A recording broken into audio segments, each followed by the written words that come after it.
Welcome to the Secret Keepers podcast with your host, Kareen Zutleger. Join us as we uncover the hidden thoughts, stories, and moments that help bring light to the healing power of truth and examine how silence can affect us mentally, physically, and spiritually. We'll also share profound stories, interviews, and transformative narratives to help release ourselves from the hidden and step into healing towards inner peace, joy, and fulfillment. Now, here's your healing strategist and host, Kareen. Welcome to the Secret Keepers podcast. And today, my guest is Wendy Babcock, and I am going to have her tell you a little bit about herself. Well, thank you so much for having me today. I appreciate it. I'm Wendy Babcock. I'm an international and TEDx speaker, author, and the founder of When Stories. It's a platform to help get women's stories out there and let them get more seen in their business and what they do. So that's kind of in a nutshell what I do. Amazing. That's amazing. So thank you for being here. We met at an event for women Yeah. called Her Day, which was amazing.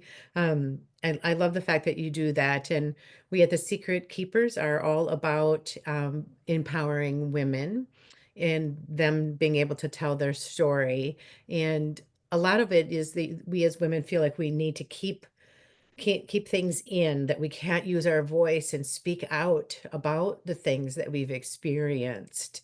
And with that being said, is there or has there been something in your family, in your life that has been silenced that you've brought to the surface?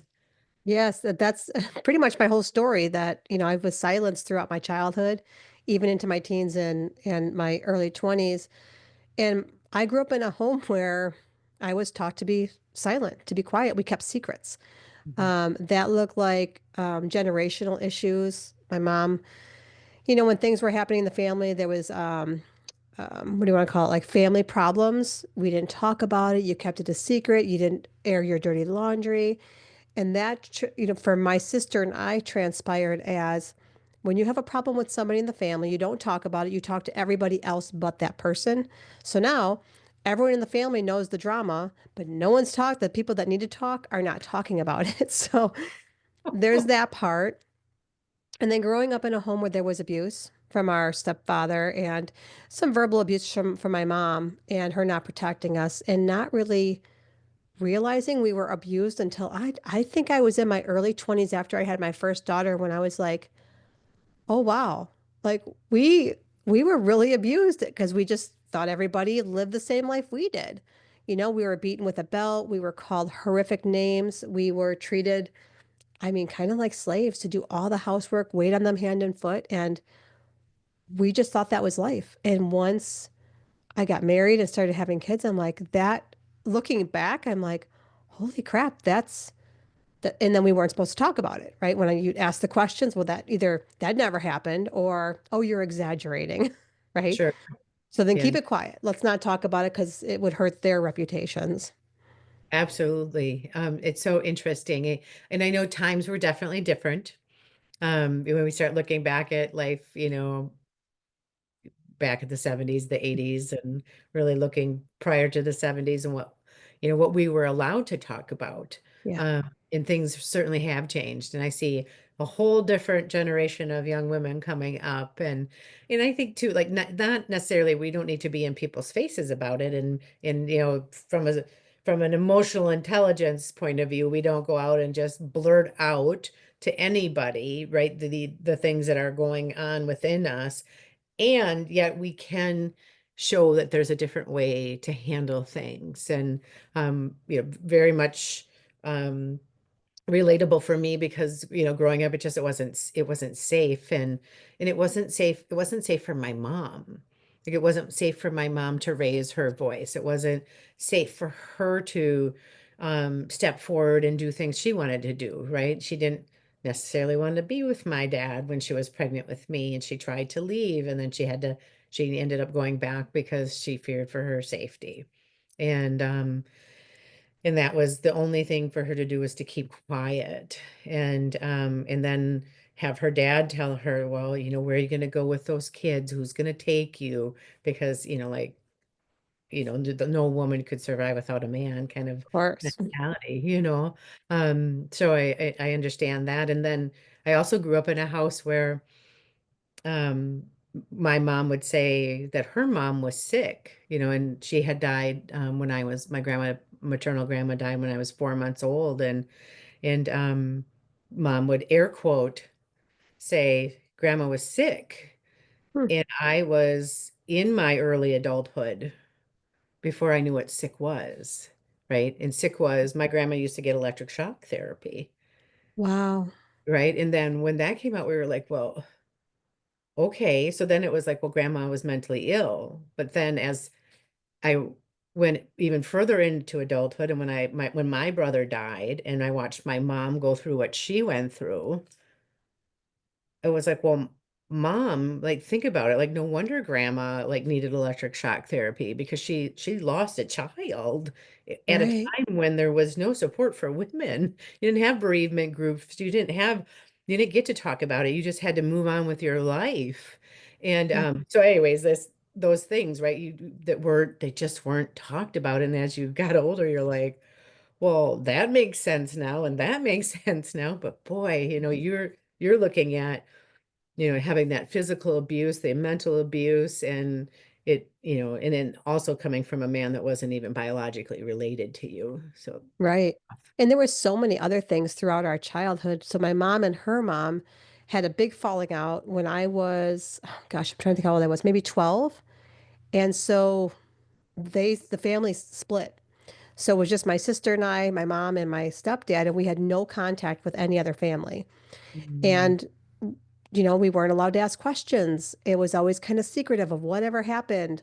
Mom would just say they're terrible people. And all my aunts and uncles, who we loved dearly, she would make up these crazy stories about who they were. And so we had no other family for about 8 years until oh I my would goodness. have been, so yeah, I must have been around 11 or 12 because I was right around, I was maybe 19, 20. I was driving my car.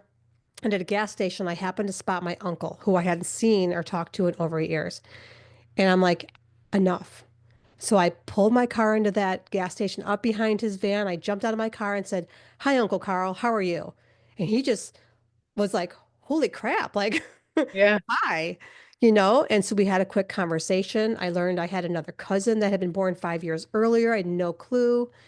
And, I started having I remember we got together at my sister's apartment shortly after that with some of the aunts and uncles, and we're like, we're over this. I don't care what the family drama was between mom and grandma, but we're over it, you know? So somehow, like through some time after that, the family got mended back together again. And, but to go in your teen years, especially, and have no outside family, that was really hard. And not Yeah. to know really fully what happened, and then to learn afterwards that all the stories that my mom told us was all just nonsense. Yeah, it's it's even mind-boggling now to say it out loud that that happened, and when we bring it up in our adulthood, like, yeah, that was 8 years we didn't have family. Like, don't talk about that because all the adults had guilt over it. So nobody wants to talk about it, even to this day, about those 8 years for the family split.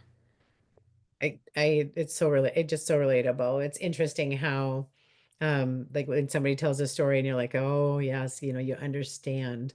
Like Yeah, I do understand. My dad had a falling out with his sisters, when his mom died. So I was like 14 when that yeah, happened.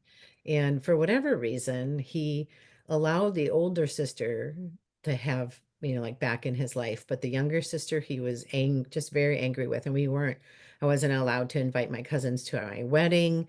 I wasn't allowed to invite her to my wedding. And I got married when I was 26. So, wow. like, and all those years went by. And then it wasn't until she was dying of cancer Mm. that they mended it. And it was just ridiculous. You just don't understand like why they do the things they do. But the thing of it is that things have their effect on you. So, Yeah, like when you think about all of the secrets that you had to keep and you look back at it, how did that affect you overall, like spiritually, mentally, physically, emotionally?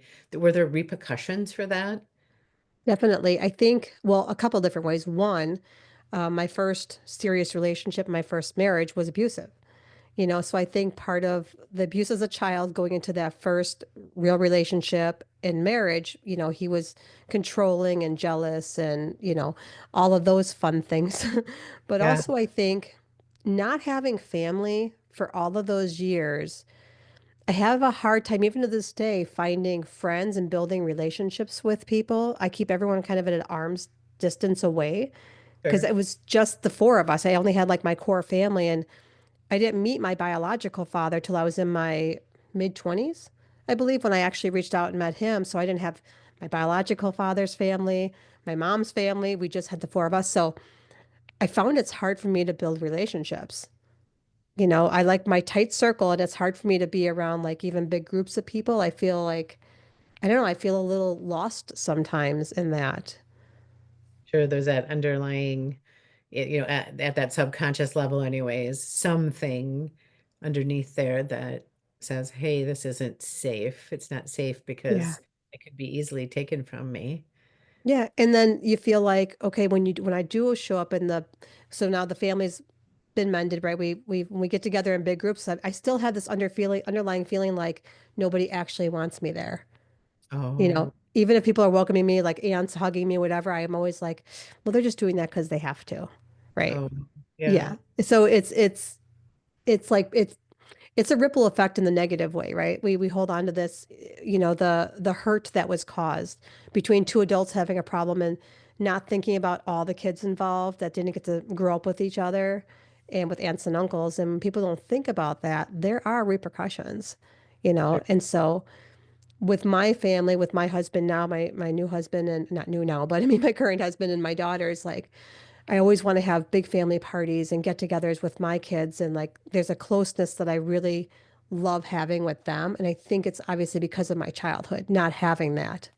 Sure. I can see that. Yeah. So, as you started to kind of put these pieces together, what did your journey look like? What did this transformation look like, this healing for yourself? Because you obviously, yes, you reached out to your uncle, but then Yeah. something unfolded and started to happen that they actually were able to kind of heal what happened. Yeah. And so at one point, when the family came back together, my mom and my grandma made amends. Um, and then I got really close with my grandma. So she was my best friend for years and years after that. It's like when I left my first husband, I got to live next door to her. She was living in a mobile home at the time, and my mom had a mobile home she was trying to sell. So I moved in there. And so her and I were really close. She helped me through a lot of that. She moved into an apartment in another town away. And sure enough, a vacancy opened up in the next apartment next door. So my daughters and I moved in next to her again. So she was my lifeline through a lot of my life, and unfortunately she's gone now, but that was a lot of healing for me to get close with her. I felt like I got to make up a lot of that time lost with, the family and with my grandma. Therapy has helped.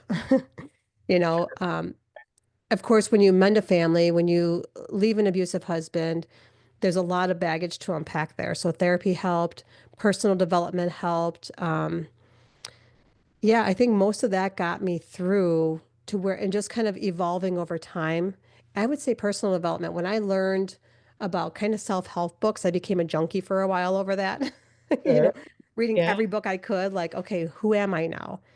Because it's almost like you're starting to figure out now, it's coming out of cocoon, right? From abuse to freedom and starting to talk about things. And Mhm. that was part of it too, is talking about the things. And, people around me said, well, you shouldn't talk about that. You shouldn't talk about the abuse. Or I'm like, yeah, but this happened. This is my story. And so that it took a while for that, honestly, to come out and really tell my stories. And I would say that didn't even happen until like this past year that I actually talked about my childhood, that first marriage. And I stood on the stage and told some of these stories. It was very freeing, I have to say. Well, and I think what can happen is this message of um like victimhood or something can be Right. perceived, right? And it's Right. And it's not, in order to be able to stand on a stage and tell your story, you're no longer the victim, Right. right? I mean, you have worked through those things and you understand, all right, this isn't me living in this anymore. This is me having victory over it and saying, hey, listen, listen up. Things can be better. Things can look different. You can Right. escape that and have the freedom to live your life just as you want to live it and live it by design. I think often women feel they feel that stuck, right? They feel trapped, especially when you have children. It's like, well, where, like my mom, where are you going to go with those kids? Who's going to take you? Um, how are you going to survive? And you hear those stories, right? But you get to stand up there and tell the victory story of, you know what, you can survive and we do survive. And it's important to let other women know that this sort of treatment isn't okay. And I say women, but I see it on the other side too. Yeah. I see men that are abused by women. So it's not exclusive, right? Um there's abuse, well, it's all around us. It's really of taking that stand of no more, like no more, Yeah. like no more of the things that happen behind closed doors that get swept under the rug, if you will. Yeah. And I think telling your story builds bridges between people too.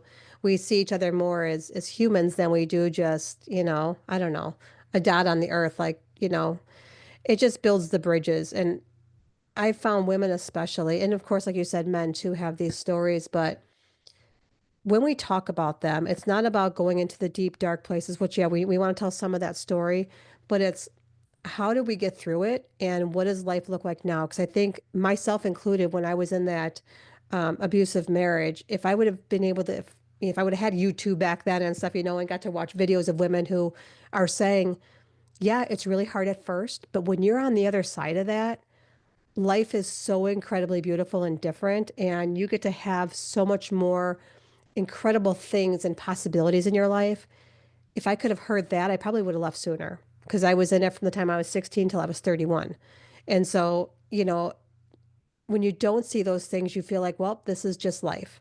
This is just what it's like. There's nothing I can change. You can dream about leaving someday, but that's why I think telling the stories is important because somebody out there needs to hear it. Absolutely. And it can be when you're in that circle and Mhm. everybody around you behaves the same way, right? Say Yep. all the marriages around you kind of look the same, or on the outward they look the same, and you don't know what you don't know. And Right. you're in this circle of people, and until somebody has the courage to step outside of the circle and Yeah. say, yeah, no, not for me. Just this is a no for me. And there's that, like that intuitive hit, right? There's something in you, Wendy, knew, right? That this wasn't quote normal, right? This is, Right. and that you wanted different. So there was that intuition in, calling you saying, there's more out there, there's better out there, there has to be a different way. And it's so beautiful that you stand on stages now and tell your story so that you can be like that beacon of light for other women. And then you help them craft their stories, correct? Yeah. Yeah, so I was a speaker for paid speaker, I should say, I clarify, a paid speaker for a complaint-free world. I did that for 7.5 years. And then during the pandemic, I started a coaching business helping other, mainly women, get on stages and get paid to speak. And what I learned through that is the people that I was coaching, men and women, had these incredible stories. And I wanted there to be like a TEDx type of stage for that. And so I just, one day I'm like, I'm going to create it. I'm just going to create this TEDx type of stage for storytelling. And as an entrepreneur, you hear all the time, what's your why? But Mhm. I found I was asking the question, what's your when? And so that's about when did everything change for you? When was the moment, right? And Yeah, it's like a goosebumps. before and an after, Mhm. And so people would say, oh gosh, when did everything change? Well, it changed, and they would take me right to a place and time. And so when I created the TEDx type of stage, I'm like, they're when stories. They're your when moments. And so I coach people through using that origin story, that when moment, because it's always tied to what we do. I lived in silence through my childhood, and now I'm standing on stages and speaking. So I went from silence to, on stages. So there's a connection there. And my clients have that same connection. And so that's this platform that I built, so it's a visibility asset, which is great. But the women, we've transferred, we were a stage for everyone when we first started, but now it's specifically a stage for women. Okay. On the other side of it, while the visibility is great for their business, what I hear back from them is that was therapeutic. Like Mhm. getting on that stage and saying that thing out loud was just, and I'm always backstage greeting them when they get off and there's tears and we hug and it's just like there's a release Mhm. when you tell that story to the world, Mhm. So I'm so proud of what that does, through this program. So I love it. I love it because I feel like we walk a parallel journey, right? That's yeah. podcast, right? To bring those things to light, to remove the shame and the guilt and the junk that we Yeah. were kind of poured into us, like, oh, you can't talk about that, or shame on you for even, speaking that out loud, or maybe those things that we held inside were things that we carried that we felt shame for, and really needed to release ourselves from that and set ourselves free. And so you have a beautiful stage for that. Um, just kind of looking over the whole picture, right? And you've gleaned so much wisdom over these years and having these conversations with men and women. What is like one golden nugget that you have, one golden nugget of wisdom that you can share with our audience about, everything you've learned, or even about, the TEDx type stage that you built for this? Share with us. I think the first thing that comes to mind is that your story matters. And so what that looks like is it doesn't mean you have to get on a stage and tell your story, right? That can look like confiding in a friend that you've had for a while, and there's things that maybe you've never said out loud. And sitting down and having those conversations. I know it's hard, and there's a lot of fear behind sharing those vulnerable things, but to me, that can break open a relationship in the best possible way when you're able to share those vulnerabilities and the things that have happened to you, because it's the truth. It's your story. You own it. So you get to do what you want, and it matters. Right. And the more you share it, right, the Yeah. more lives you can help change.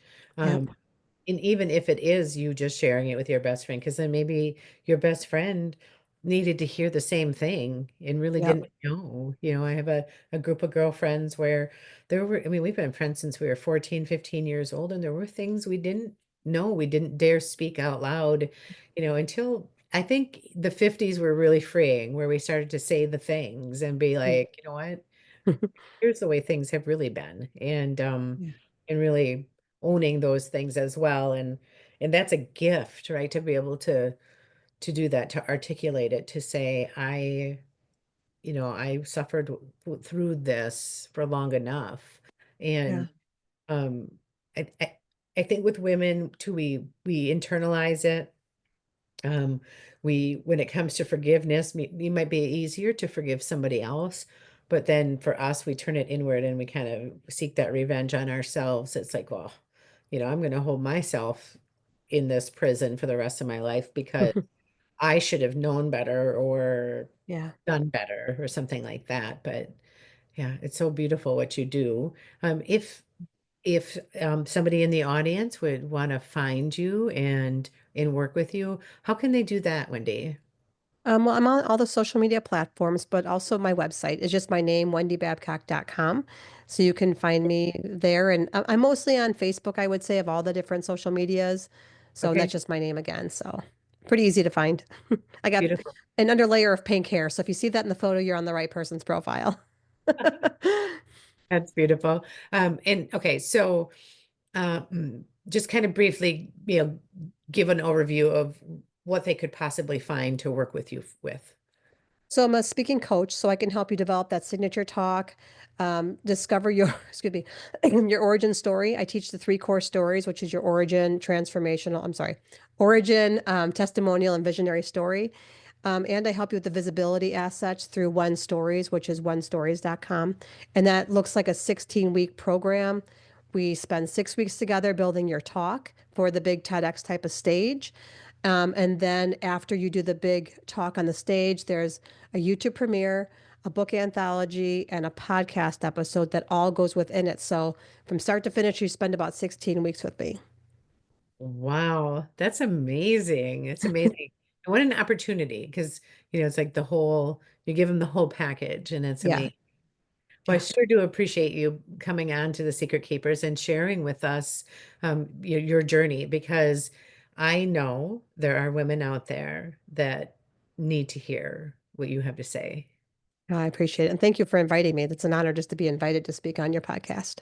Yeah, you're welcome. You're welcome. Well, thank you for being with the Secret Keepers podcast.